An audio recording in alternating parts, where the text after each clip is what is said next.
بیان محترمو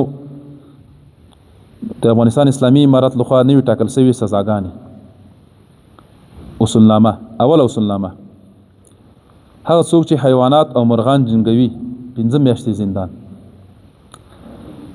دومره اصولنامه وسله خرڅونکي ته 1 کال زندان. درېمه اصولنامه قماربازانو ته 4 میاشتې زندان. د قمار څه وایي؟ شر سره تړي. څلورمه اصولنامه د بدن غړو خرڅونکو ته 1 کال زندان. ګردې خرڅوي، پښتورګي دا شان خرڅوي که نه، دا ممنوع دي. پنځمه اصولنامه لوطت کوونکي ته 2 کاله زندان او خو که عادت و عادي بیا اعدامېږي، وژل کېږي. او شپږمه اصولنامه په درواغو شاهدي ورکوونکي ته 40 دورې، څوک په چا باندې دروغ شاهدي وایي. او اومه اصولنامه رشوت ورکوونکي او رشوت اخیستونکي ته 2 کاله زندان، خو ترمنځ څوک چې واسطه جوړي 6 میاشتې زندان. هغه هم خلاص نه ده انشاءالله. او اتمه اصولنامه مخدره مواد چرس پوډر اپین کنه دغو خرڅونکي ته 15 کاله زندان. او نهمه اصولنامه د انسانانو اختطاف کوونکي ته 10 کاله زندان. خلاص اغوا کوي تختیه کنه خصوصا ماشومان 10 کاله زندان. او لسمه اصولنامه روژه خوړونکي ته 20 دورې او 2 میاشتې زندان. او 11مه اصولنامه که مسلمان بل مسلمان ورور ته کافر فاسق او خبيث نه وایي 40 دورې دي. ورته متاسو کومه ستونزه ده؟ که چا شکایت درنه وکړي قاضي ته لاړ د ماته خبيث کافر نه وایي 40 دورې به وهل کېږي. او 12مه اصولنامه که چا خپله میرمن برنه حق ووهله 15 ورځې زندان. دلته هم ګوره احتیاط فکر مې که ښځې دغه وروسته ونه وایي، خو برنه حق ویل خو تاسو ته ثابت دي. ګوره چې لمونځ نه کوي ویلی شي، یا سنګار نه درته کوي ویلی شي، یا ابتاب اجازې ځي وهلی شي که نه، او یا غسل نه کوي وهلی شي.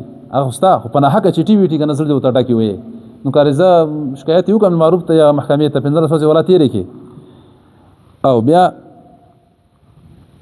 13مه اصولنامه که استاد شاګرد ووهي د دندې ایستل کېږي. دا ډېره ضرور ده. ځینې استادان بهي لکه ځان یې ډکتاتوران جوړ کړي که شاګردان وهي د دندې باسل کېږي، ازل کېږي.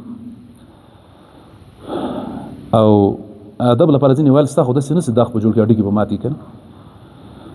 او بل 14مه اصولنامه که څوک د اسلام د ستر پیغمبر حضرت محمد مصطفی صلی الله علیه وسلم سپکاوی وکړي او توبه ونه باسي نو دا مرتد ده، وژلو مستحق ده.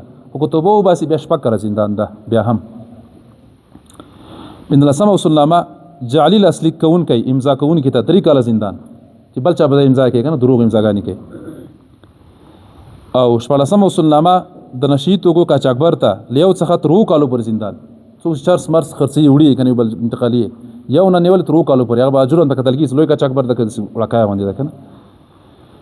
او 15مه اصولنامه غورڅاوڼ نڅاګر څو چې ګډېږي او څو چې تماشه کوي 2 میاشتې زندان. پښتو هم فکر وي نو چې څو ګډېږي او څو چې ورته ناست دي که نه چکې ورته وایي په اصطلاح 2 میاشتې زندان. او 18مه اخري اصولنامه د نامحرم سړي سره جنسي اړیکه نیول، لمس کول، لاسونه ورکول، غېږ ورکول 1 کال زندان. ښځه وي که سړی وي، یو خو ګوره زنا ده، خو ځان ته حد ده. دغسې اړیکې ورسره ساتي پردي که نه، پردی هلک پردی ښځه سره ګیر سي ثابته سي نو دا 1 کال زندان لري. الله دې موږ تاسو له دې نه وساتي. نو شکر به دې پکار ده چې هغه فقهي مسایل هغه شریعت چې ګردو لاندې وو فقهي کتابو کې خوندي وو، خو دا یو څو پیدا سره وباسل موږ ته خوندي کړل. اوس یو قانون سته، اوس یو څوک په دې پوهولی سي دا کار مه کوه، داسې قانون جوړ سوی ده. دا د ټول د فقه معتبرو کتابونه لیکل سوی، تاسې حاشیو کې هغه کتلی سئ. او اسلامي شریعت همدا حکم ده، د موږ تاسې فقه حنفي مذهب مطابق دا قوانین جوړ سوي دي، دا به عملي کېږي. الحمدلله الله دې موږ تاسو مشر شیخ صاحب په عمر کې زیات برکت واچوي. یو څه موږ ته واضح کړل چې ګوره دغه لار ده، داسې کوه. او ځینې تعزیرات دي، سزاګانې دي چې کاسي په حکم باندې دي